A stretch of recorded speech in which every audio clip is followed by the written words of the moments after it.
आज हम मिट्टी से बनाएंगे एक प्यारा सा वॉशरूम, जिसमें हम बनाएंगे एक गुलाबी टॉयलेट सीट और साथ बनाएंगे एक चमचमाता हुआ ऑटो रिक्शा। अभी मजा आएगा ना भिड़ो।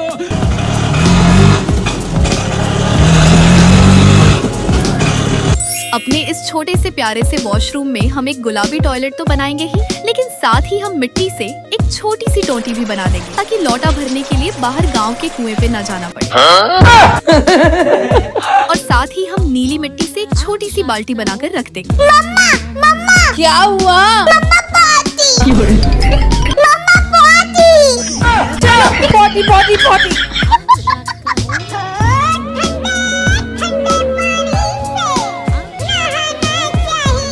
मेरा मम्मी, ये बाल्टी का पानी तो बिल्कुल बर्फ हुआ पड़ा है। अगर ये मेरे नरम नरम शरीर पर पड़ेगा तो फुलोले पड़ जाएंगे रे मम्मी। फिर हम मिट्टी से एक रंग बिरंगी चारपाई बनाएंगे और लाल मिट्टी से एक झूला बनाकर गुड़िया रानी को उस पर बैठा देंगे।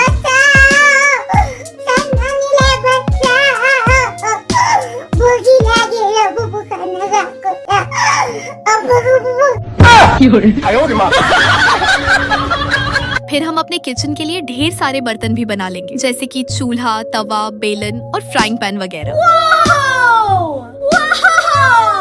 चले तो सबसे पहले हम वॉशरूम बना लेते हैं, जिसके लिए मैं ब्राउन मिट्टी ले रही हूँ। ब्राउन मिट्टी हम इसलिए लेंगे क्योंकि हमने चूंकि एक गांव वाले डिजाइन जैसा कच्चा वॉशरूम बनाना है, तो गांव में आम तौर पर कच्चे घर ब्राउन मिट्टी से ही बने होते हैं। हम मिट्टी की एक चौकोर दीवार बनाकर उसमें स्केल की मदद से छोटी छोटी ईंटों जैसा डिजाइन बनाएंगे, जैसे गाँव में एक ईंटों के ऊपर ईंटें जोड़कर कच्चे घरों की दीवारें बनाते हैं। फिर हम कैंची की मदद से दीवार को एक साइड से ऐसे कट करेंगे जैसे कुछ ईंटें तेज आंधी और बारिश की वजह से गिर गई हो। अब आपने परेशान नहीं हो जाना कि वॉशरूम की दीवार पहले से ही टूटी हुई होगी, तो हम लैट्रिन में जाएंगे कैसे? हम अपना वॉशरूम इतना ऊंचा बनाएंगे कि कोई चाहे जितना मर्जी बाहर से छलांगे मारता फिरे हमारे वॉशरूम के अंदर आंख उठाकर भी नहीं देख सकेगा, क्योंकि हम अपने वॉशरूम में जाने के लिए ऊंची ऊंची सीढ़ियां बनाएंगे, जिससे हमारा वॉशरूम तो ऊंचा हो जाएगा, लेकिन अब ये ना हो कि आप दूसरों के घरों में झांकते रहें। अब इसके बाद हम गुलाबी मिट्टी से टॉयलेट की सीट बना लेते हैं। जिस तरह पिछली वीडियो में पानी ज्यादा इस्तेमाल करने से वॉशरूम की सीट पानी में बह गई थी, बिल्कुल उसी तरह ये सीट बहने का खतरा भी है अगर आप पानी का नल जरूरत से ज्यादा खोलेंगे। ऊपर से जब मम्मी ने इतना पानी जाया करते देख लिया, तो मम्मी की हवाई चप्पल हवा में कलाबाजियां खाती हुई आनी है और एन निशाने पर आकर लगनी है। अब ये तो हम सबको पता है कि जिस तरह की बचपन से लेकर अब तक हमारी हरकतें हैं, मम्मी अपनी चप्पल के निशाने मारने में इतनी माहिर हो गई हैं कि विराट कोहली की बॉल भी इतने निशाने पर नहीं लगती होगी जितनी हमारी मम्मी की चप्पल। चलो अब नल को वॉश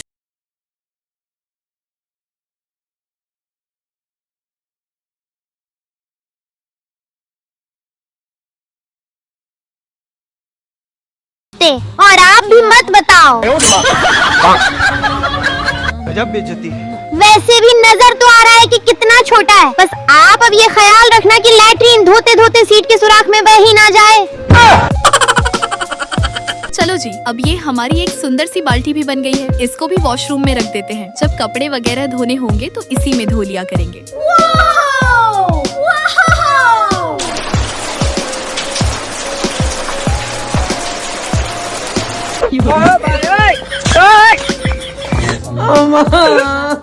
देखा अपनी लापरवाही का नतीजा। मैं यही बता रही थी कि नल ज्यादा नहीं खोलना। खैर कोई बात नहीं, हम अपने वॉशरूम को खुद ही ठीक कर लेंगे, क्योंकि अक्लमंद होने के साथ साथ हम एक बहुत अच्छे और माहिर मिस्त्री भी हैं। अरे रहने दो दीदी, मिस्त्री को बदनाम ना ही करो तो अच्छा है। ये कौन सी माहिरियत है कि ऐसा वॉशरूम बना डाला कि बंदा अपना काम कर रहा हो और नीचे से वॉशरूम की सीट ही बह जाए। ओके पिंकी, तुम इतनी टेंशन लेकर अपना खून मत जलाओ और अपने छोटे से दिमाग को मत थकाओ। देखो मैंने तुम्हारे लिए संतरे का पेड़ बनाया है। खट्टे मीठे संतरे खाओ और जो तुम्हारी एक आध दिन की जिंदगी बची है उसको एंजॉय करो।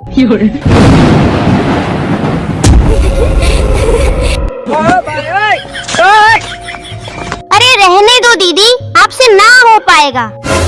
और अभी तो रुको, क्लाइमैक्स अभी बाकी है। चलो अब हम अपने किचन का कुछ जरूरी सामान बना लेते हैं। सबसे पहले हम एक नन्हा सा बेलन और चकला बनाएंगे। वैसे तो इस बेलन से जितनी मर्जी रोटी बेल लूं, रोटी की हड्डी पसली कहीं ना कहीं से निकल ही जाती है, लेकिन खैर कोई नहीं। वैसे भी पेट में जाते जाते जितना इसे तोड़ा और मरोड़ा जाता है, इसकी असली शक्ल तो रहती ही नहीं। अब हम नीली और सफेद मिट्टी से एक लकड़ियों वाला चूल्हा बनाएंगे, क्योंकि हम गाँव में घर बना रहे हैं तो जाहिर सी बात है यहाँ गैस तो है नहीं, इसलिए पिंकी बाग से लकड़ियाँ इकट्ठी करके लाएगी और मम्मी खाना बनाएंगी। वैसे भी सारा दिन बंदरों की तरह पेड़ों के ऊपर उछलती कूदती ही मिलती है।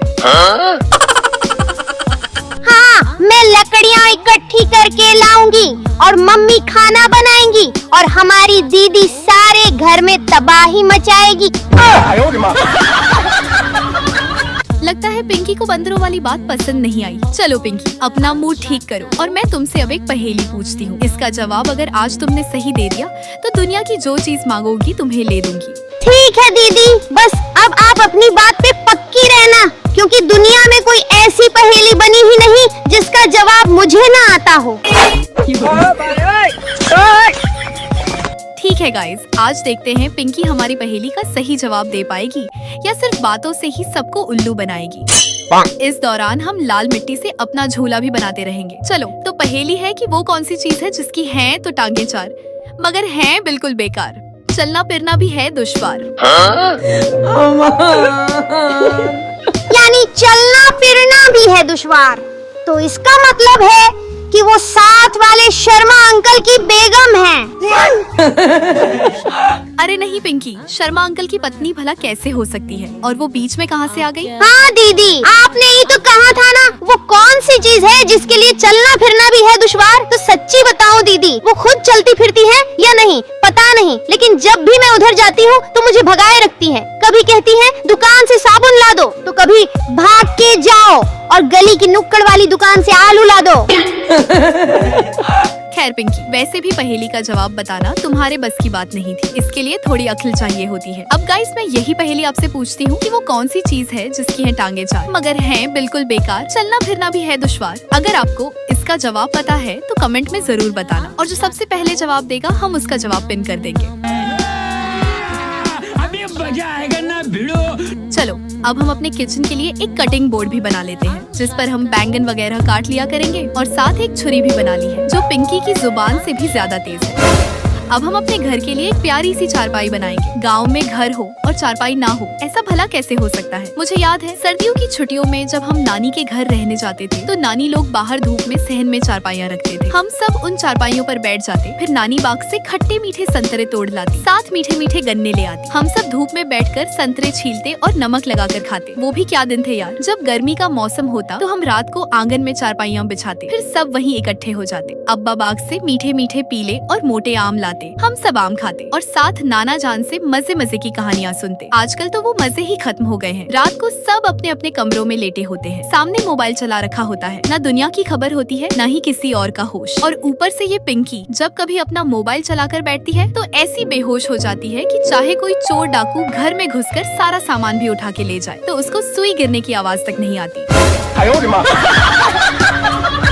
चले, अब हम एक प्यारा सा रिक्शा बना लेते हैं, जिसे हम हरी और पीली मिट्टी से बनाएंगे। सबसे पहले हम रिक्शे का नीचे वाला हिस्सा बनाएंगे, फिर ऊपर की बॉडी तैयार करके अंदर सीट्स वगैरह सेट कर देंगे। वैसे आपस की बात है, मुझे तो रिक्शे की सवारी बहुत पसंद है। जब मेरी बहन हमारे घर रहने आती है तो हम दोनों जरूर रिक्शे में बैठकर कहीं न कहीं घूमने निकल जाते हैं और वापसी पर गर्मा गर्म समोसे या कभी कभी चने की चाट भी ले आते हैं। वाह, क्या मजा आता है। बस एक बात का ख्याल रखना, सर्दियों में जब बहुत ज्यादा धुंध हो तब रिक्शे पर बिल्कुल मत बैठना, क्योंकि जब कुछ नजर नहीं आता तो रिक्शे वाले अंकल को बस किसी गाड़ी की लाइट दूर से चमकती दिखती है। अब अंकल सोचते हैं चलो इसी गाड़ी के पीछे पीछे चलते हैं। तो पता है क्या होता है, जिस गाड़ी की लाइट जलती हुई नजर आ रही होती है, रिक्शे वाले अंकल ने अपना रिक्शा उसी गाड़ी के पीछे लगा देना है। अब यह न हो कि जैसे ही अगली गाड़ी ब्रेक लगाए तो पहले तो ये होगा कि आपका रिक्शा ठांग करके आगे वाली गाड़ी में बजना है। फिर जैसे ही रिक्शे वाला अंकल बाहर गुस्से से निकल के पूछेगा, ओ भाई साहब, अपनी गाड़ी आगे क्यों नहीं लेकर जा रहे? जल्दी करो, मैंने और सवारियां भी उठानी है। तो गाड़ी वाले साहब ने कहना है, ओ भाई साहब, मैंने तो अपनी गाड़ी अपने घर के गैरेज में खड़ी की है, तुम पीछे से मेरे घर कहाँ घुसे आ रहे हो?